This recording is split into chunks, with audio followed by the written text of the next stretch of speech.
Time में रात को सोते समय ऐसे क्या सावधानियां बरतनी है, किन बातों का ध्यान रखना है जिससे कि आपको प्लस आपके बच्चे को कोई भी प्रॉब्लम ना हो, आप और आपका बच्चा बिल्कुल हेल्दी रहे, आपकी प्रेगनेंसी हेल्दी रहे। तो क्या चीज़ें अवॉइड करनी है, क्या गलतियां हमको नहीं करनी है, चलिए इसको देखते हैं। पहला काम, आपको बहुत ज़्यादा ऑयली फैट वाली चीज़ें, बहुत ज़्यादा वसा वाली चीज़ें और बहुत हैवी खाना नहीं खाना है, बहुत भारी खाना नहीं खाना है। रात को कोशिश कीजिए कि लाइट खाना खाएं और बहुत ही मसालेदार चीज़ें नहीं खानी है। ठीक है, रात के टाइम को आपको लाइट खाना खाना है जिससे कि आपका डाइजेशन भी अच्छे से रहे, आपको कब्ज, एसिडिटी, सीने में जलन, गैस की इन सब की प्रॉब्लम ना हो। तो आपको ये अवॉइड करना है रात के टाइम में बहुत ज़्यादा मसाले युक्त, फैट वाली चीज़ें और बहुत ही भारी भोजन जिसको कहते हैं हैवी फूड नहीं लेना है, लाइट फूड लेना है।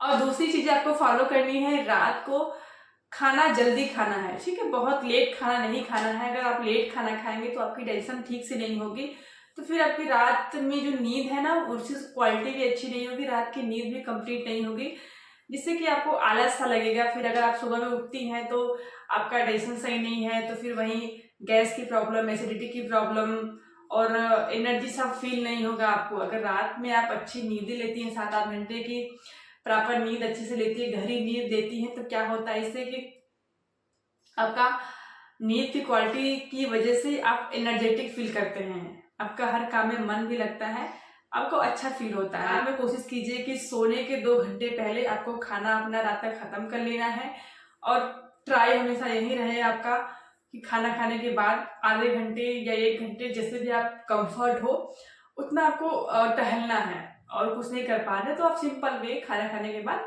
हल्का फुल्का आधे घंटे आपको वॉक जरूर करना है, जिससे कि आपकी नॉर्मल डिलीवरी होने के चांसेस भी मैक्सिमम हो और आपका हर एक तरीके से एस्पेक्ट जो है वो एकदम अच्छे से बैलेंस रहे, कोई दिक्कत आपकी प्रेगनेंसी में ना हो। तो इन बातों का ध्यान रखना है आपको। चैनल में नए आए हैं तो प्लीज़ अगर चैनल को पहली बार देख रहे हैं तो इसको सपोर्ट जरूर कीजिए, चैनल को सब्सक्राइब कर लीजिए, लाइक कमेंट शेयर जरूर कीजिएगा।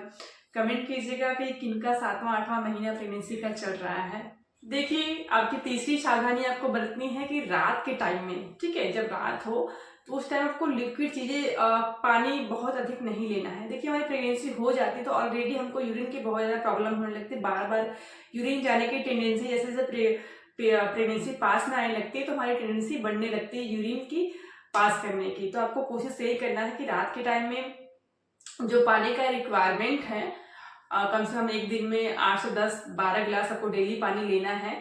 तो रिक्वायरमेंट जो पानी की है उसको आपको सुबह के टाइम, दोपहर के टाइम में ही फुल कर लेना है। रात में आपको अवॉइड करना है ज़्यादा पानी पीने से, लिक्विड वाली चीज़ें लेने से, जिससे अगर आप रात में पानी ज़्यादा पी लेंगे तो फिर और भी ज़्यादा आपको यूरिन पास करने जाना होगा, आपकी नींद भी कंप्लीट नहीं होगी, बार बार उठना मतलब नींद का ब्रेक डाउन होना, तो नींद भी, गहरी नींद भी आपको नहीं आएगी, फिर आपका डाइजेशन भी अच्छा नहीं होगा, फिर अब क्या होगा, फिर वही कब्ज की, सीने में जलन, गैस, इस की प्रॉब्लम होगी।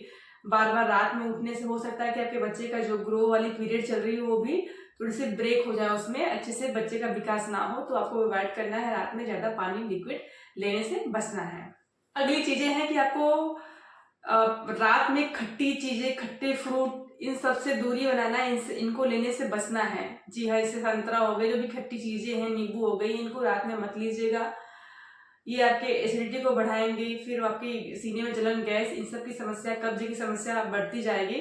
तो आपको कोशिश करना है कि रात के टाइम में खट्टी चीज़ें, खट्टे फल, ये सब नहीं लेना है। आपको दही जो होता है, आपको दोपहर में सबसे अच्छा बेस्ट होता है, दोपहर में दही लीजिए, रात में आपको दही नहीं लेना है, रात में अवॉइड करना है। तो खट्टी चीज़ें आपको रात में नहीं लेना है, इसको आप सुबह या दोपहर में आराम से ले सकते हैं। अगर बहुत ज़्यादा जिनको काफ़ी चाय की आदत होती है, कैफीन की वजह से, अगर वो कॉफ़ी चाय नहीं लेते तो उनको थोड़ा सा चिड़चिड़ापन सा हो जाता है, तो वो, और जिनको बहुत ही चॉकलेट खाने का मन होता है प्रेगनेंसी में, तो वो रात के टाइम में थोड़ा वो चॉकलेट ले सकती हैं। रात को इनको अवॉइड कीजिए तो ज़्यादा बेटर होगा आपके लिए। अब अगली बात करते हैं सोने की पोजीशन।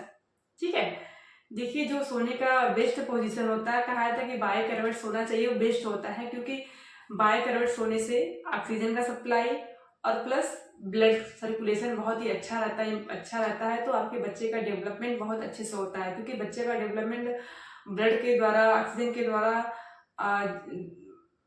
बहुत ज़्यादा अच्छे से होता है। ब्लड और ऑक्सीजन की सप्लाई बच्चों को अधिक चाहिए होता है, क्योंकि उनके विकास में ब्लड का बहुत बड़ा योगदान होता है।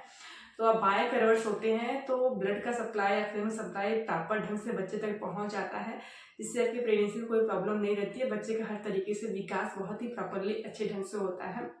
लेकिन देखिए, एक ही करवट में सोना उतना पॉसिबल नहीं है, तो आप बाई करवट सो रही हैं, फिर दाएं करवट भी सो सकती हैं। बस आपको अवॉइड करना है पीठ के बल नहीं सोना, पेट के बल नहीं सोना है, ठीक है। अगर आप इन चीज़ों को फॉलो करती है तो आपको प्रेगनेंसी में ज़्यादा प्रॉब्लम नहीं होगी।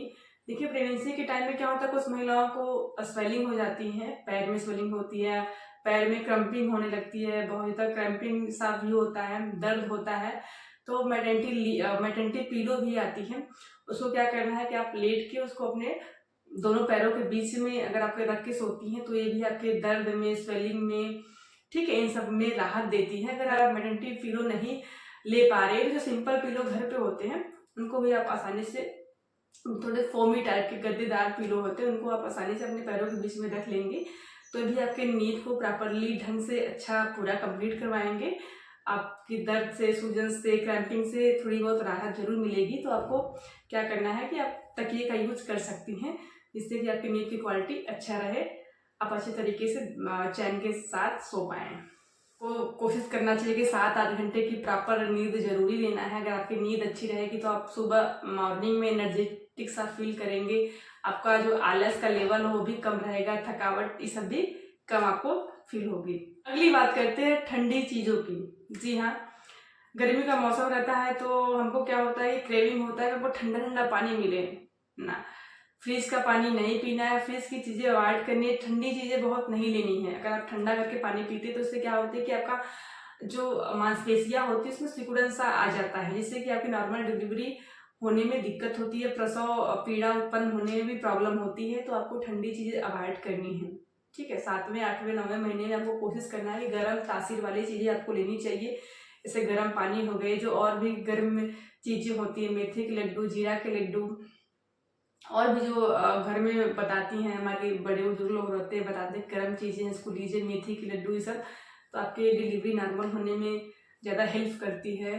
क्या कहते हैं, देसी घी सबका यूज़ कर सकती हैं। तो ये सब चीज़ें लीजिए, जिससे कि आपके नॉर्मल डिलीवरी प्लस आपका जो भी डिलीवरी हो अच्छे से प्रॉपरली ढंग से हो जाए। तो गर्म चीज़ों को आपको शामिल करना है, ठंडी चीज़ें, फ्रिज वाली चीज़ों को बिल्कुल अवॉइड करना है इस दौरान। बहुत ज़्यादा फ्राई, डीप फ्राई, तले वाली चीज़ें आपको अवॉइड करना है। क्या होता है, प्रेगनेंसी के टाइम में हमको फास्ट फूड खाने का बहुत ही क्रेविंग होता है, तला भुना, फ्राई चीज़ें, चटपटा चीज़ें, नमकीन वाली चीज़ें अच्छी लगती हैं, लेकिन आपको इनसे बचना है।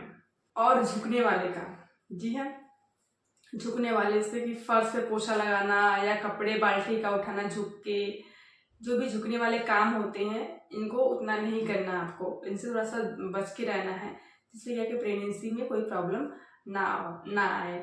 और बहुत ज़्यादा एक्टिव होकर काम नहीं करना है, कोई भी काम कीजिए हल्के फुल्के नॉर्मल ढंग से कीजिए, बहुत ज़्यादा एक्टिव होकर काम नहीं कीजिए।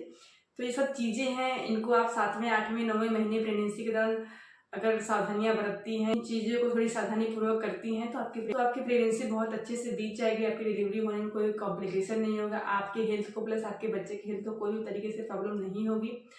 तो मेरे इन सब टिप्स को आप जरूर फॉलो कीजिए, आपके लिए बहुत फायदेमंद होंगे। तो आशा करती हूँ ये वीडियो आपके लिए बहुत ही हेल्पफुल रही होंगी। देखने के लिए बहुत बहुत तहे दिल से धन्यवाद।